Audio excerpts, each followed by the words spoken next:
17 கோடி மக்கள் வசிக்கும் நம் அண்டை நாடான பங்களாதேஷில மக்கள் போராட்டங்கள் புதிதல்ல. ஆனால் கடந்த வாரம் நடைபெற்ற மாணவர்கள் மற்றும் எதிர்கட்சியினர் சேர்ந்த போராட்டம் அங்க பெரிய ஆட்சி மாற்றத்தையே ஏற்படுத்தி இருக்குங்க.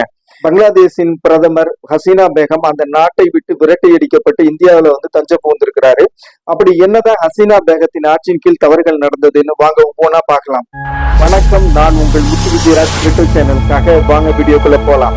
ஹசீனா பேகத்தின் ஆட்சியில பல குற்றச்சாட்டுகள் வைக்கப்பட்டாலும் அதில் முதலாவதாக சொல்லப்படுவது என்னன்னு கேட்டீங்கன்னா, 1971 அந்த நாடு பாகிஸ்தானிடமிருந்து சுதந்திரம் பெறுவதற்காக நாட்டின் விடுதலை போரில் உயிரிழந்தாங்க இல்லையா படை வீரர்கள், அவங்களுடைய உறவினர்களுக்கு வேலை வாய்ப்புல 30% ஒதுக்கி இருக்காங்க.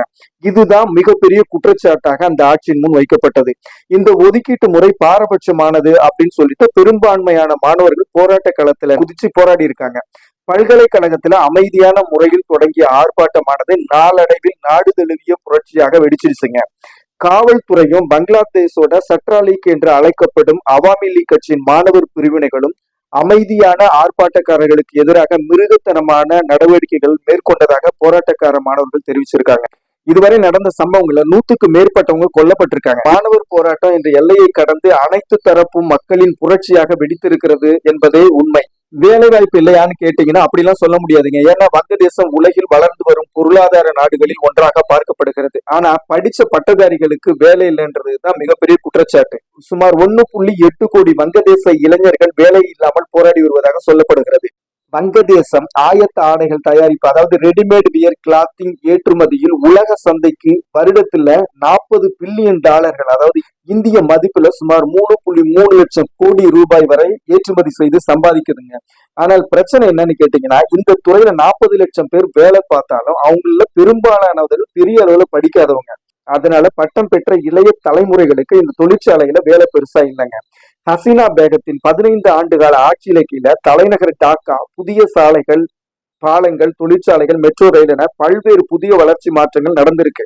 கடந்த 10 ஆண்டுகள்ல வங்கதேசத்தின் தனிநபர் வருமானம் மற்றும் 3 மடங்கு அதிகரிச்சிருக்குங்க. அதோட மட்டும் இல்லாம கடந்த 20 ஆண்டுகள்ல 2.5 கோடி மக்களை வறுமையின் பிடியிலிருந்து மீட்டிருக்காங்க. இவ்வளவு பெரிய மாற்றங்கள்லாம் நடந்திருக்கு. அப்புறம் எப்படி நம்ம ஹசீனா பேகத்தினுடைய ஆட்சி குறை சொல்ல முடியும் அப்படின்னு கேட்டீங்கன்னா, ஆனா இது எல்லாத்துலயும் யாரு பயனடைஞ்சிருக்கா அப்படின்னு கேட்டீங்கன்னா, ஹசீனா பேகத்தினுடைய கட்சியான அவாமி லீக் கட்சியில் உள்ளவங்க தான் இதுல பெரும்பாலானவங்க பயனடைஞ்சிருக்காங்க.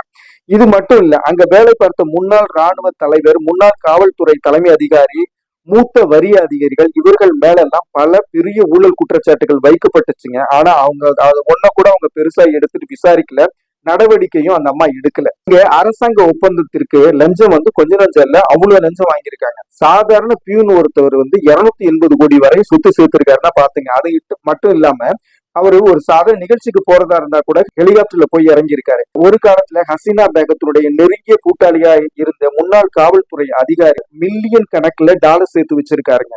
ஆனா இவங்க மேல எல்லாம் பெருசா எதுவும் நடவடிக்கை எடுத்த மாதிரி தெரியல. இதெல்லாம் தாண்டி கடந்த காலத்துல நடந்து முடிந்த எந்த தேர்தலும் நியாயமான முறையில நடக்கல அப்படின்னு மக்கள் குற்றச்சாட்டு வைக்கிறாங்க. இந்த அம்மா ஆட்சியில தேர்தல்ல போட்டியிடுறதும் ஒண்ணுதான், சும்மா இருக்கிறதும் ஒண்ணுதான் அப்படின்னு சொல்லி எதிர்கட்சிகள் எதுவுமே கடந்த 2 தேர்தலா போட்டியிடலாம். ஒரு பக்கம் படிச்சவங்களுக்கு வேலை இல்லை, இன்னொரு பக்கம் அரசு அதிகாரோட பெரிய அளவுல லஞ்சம், ஊழல், மூணாவது நியாயமற்ற தேர்தல், அதோட சேர்ந்து ஹசீனா பேகத்தோட சர்வதிகார போக்கு. எப்படின்னு கேட்டீங்கன்னா, இந்த அம்மாவை எதிர்த்து பெரிய அளவுல விமர்சனம் பண்ண ஒரு 80 பேரை காணும் அப்படின்றாங்க. அவங்களுக்கு என்ன ஆச்சு, என்ன நடந்ததுன்னே உலகத்துக்கு தெரியல. இதெல்லாம் ஒண்ணு சேர்ந்து அங்க பெரிய மக்கள் புரட்சி நடந்து ஹசீனா பேகம் அங்கிருந்து விரட்டி அடிக்கப்பட்டுட்டாங்க. அவங்க ராணுவத்தினுடைய உதவியோட ராணுவ ஹெலிகாப்டர்ல அங்கிருந்து தப்பி ஓடி இந்தியாவுக்கு தஞ்சம் அடைஞ்சிருக்காங்க. அடுத்த தேர்தல் வர்ற வரையில ராணுவம் ஆட்சி பொறுப்பை ஏற்றிருக்குங்க.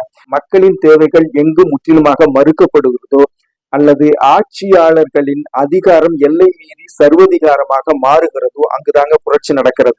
உலக நாடுகளின் ஆட்சியாளர்கள் கற்றுக்கொள்ள வேண்டிய பாடம் ஒன்று சமீபத்தில் வங்கதேசத்தில் நடந்து முடிந்திருக்கிறது என்பதே யதார்த்தமான உண்மை.